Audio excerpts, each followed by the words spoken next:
मित्रों, परीक्षा के समय तनाव का होना लाजिमी है। एक ऐसा सच है जिससे अधिकांश परीक्षार्थी रूबरू होते हैं। कई बार तो परीक्षा का यह तनाव इतना हावी हो जाता है कि व्यक्ति गहरे डिप्रेशन में चला जाता है। कई विद्यार्थी तो परीक्षाओं के आते आते हाथ खड़ा कर देते हैं और परीक्षा के दबाव में, परीक्षा के इस तनाव में परीक्षा ही छोड़ देते हैं। और कुछ इस तनाव के कारण परीक्षा में अपना बेहतर प्रदर्शन भी नहीं कर पाते। नमस्कार मित्रों, शिक्षायन के आज के अंक में हम परीक्षा का सामना कैसे करें और तनाव मुक्त परीक्षा की तैयारी कैसे करें, इसी सब पर आपसे विस्तार में चर्चा करेंगे। मित्रों, हमेशा नियमित पढ़ाई की ठोस कार्य योजना बनानी चाहिए, क्योंकि परीक्षा के लिए एक सुनियोजित तैयारी ही सर्वश्रेष्ठ रणनीति होती है। नियमित रूप में पढ़ाई का व्यवहारिक लक्ष्य निर्धारित हो, जिसमें कि उपलब्ध समय, इसके अंतर्गत पूरे किए जाने वाले अध्ययन कार्य का स्पष्ट लेखा जोखा होना चाहिए। फिर बड़े लक्ष्य को छोटे छोटे टुकड़ों में बांटकर पूरा करने की अनुशासित कार्य योजना पर अमल भी किया जाना चाहिए। ऐसे में नियमित आधार पर अपनी प्रगति का आकलन हमें हमारी तैयारी के प्रति आश्वस्त रखता है और खुशी खुशी परीक्षा का सामना करने की स्थिति बनती भी है। नोट्स समय पर बनाते रहें, क्योंकि परीक्षा के पूर्व नोट्स का न होना भी परीक्षा के तनाव का एक बड़ा कारण बनता है। अचानक एक साथ कई विषयों की तैयारी सामने आने पर हाथ पैर फूल जाते हैं। इसलिए पढ़ाई के साथ नियमित रूप से नोट्स भी बनते रहने चाहिए, जिससे कि परीक्षा आने पर पढ़ाई एवं रिवीजन का काम, पुनरावृत्ति का काम सरल हो सके। इसके लिए कक्षा के साथ पुस्तकालय में कुछ समय बिताने का क्रम बड़ा बेहतर होता है। नोट के साथ नियमित पुनरावृत्ति यानी कि रेगुलर रिवीजन महत्वपूर्ण होता है, जिससे विषय याद रहता है, अन्यथा विषय विस्मृत के गर्त में चला जाता है, भूल जाता है। शोध के आधार पर पाया गया है कि हम 24 घंटे में 67% विषय भूल जाते हैं। अतः नियमित पुनरावृत्ति करने पर विषय कंठस्थ रहता है और परीक्षा के समय कार्य सरल हो जाता है।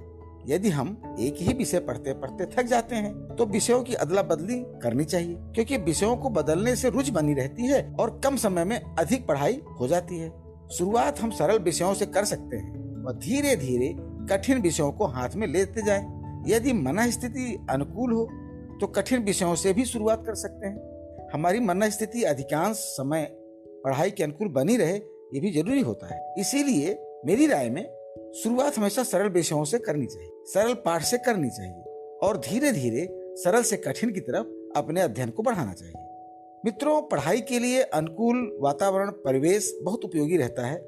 इसलिए आपकी पढ़ाई की टेबल का अस्त व्यस्त होना, समय पर जो आवश्यक सामग्री है वो न मिल पाना, ये सब भी तनाव का कारण बनते हैं। इसीलिए पढ़ाई के लिए अनुकूल परिवेश बहुत उपयोगी रहता है।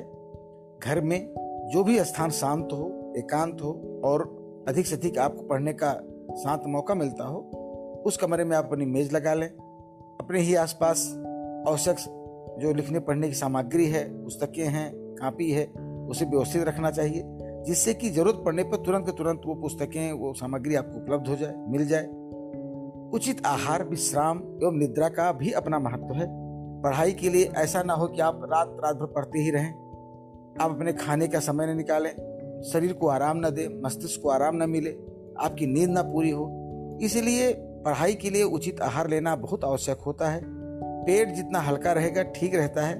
जंक फूड लेने से बचें, जो पेट और सिर दोनों को भारी कर देता है। कठिन श्रम के साथ विश्राम एवं निद्रा का भी उचित अनुपात रखें, जो मन की ग्रहणशीलता को उच्च स्तर पर बनाए रखने में आपकी मदद करता है।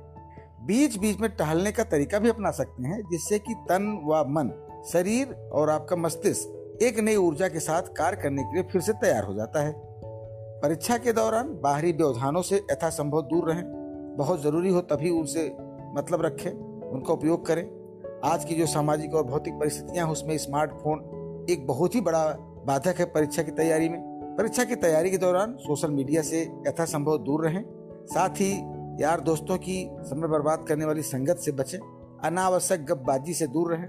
गलत संगत से तो बेहतर है कि अकेला होना, क्योंकि जब आपका समय व्यर्थ चला जाता है तो फिर आपके लिए, अपने लिए, अपनी पढ़ाई के लिए, तैयारी के लिए समय कम पड़ने लगता है।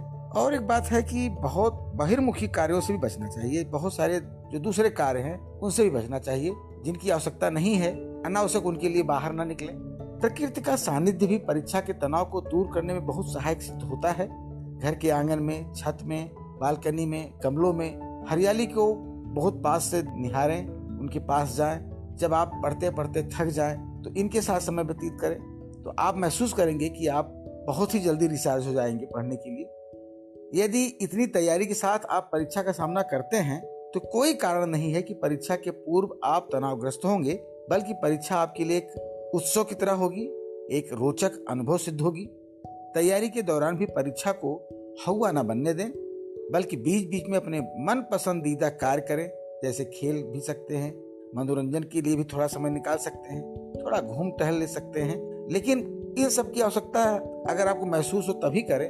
ऐसा ना हो कि इन्हीं में ही अपना समय व्यर्थ कर दें। ऐसे ही बहुत छोटे छोटे प्रयोग मन को शांत और ओजस्वी बनाने में सार्थक साबित होते हैं।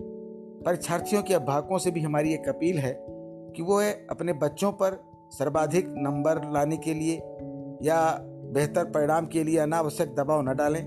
अपनी अधूरी महत्वाकांक्षाओं का बोझ बच्चों के कोमल कंधों पर नहीं थोपें, बल्कि एक सच्चे शुभचिंतक की भांति उनके बेहतर प्रदर्शन में उनकी मदद करें।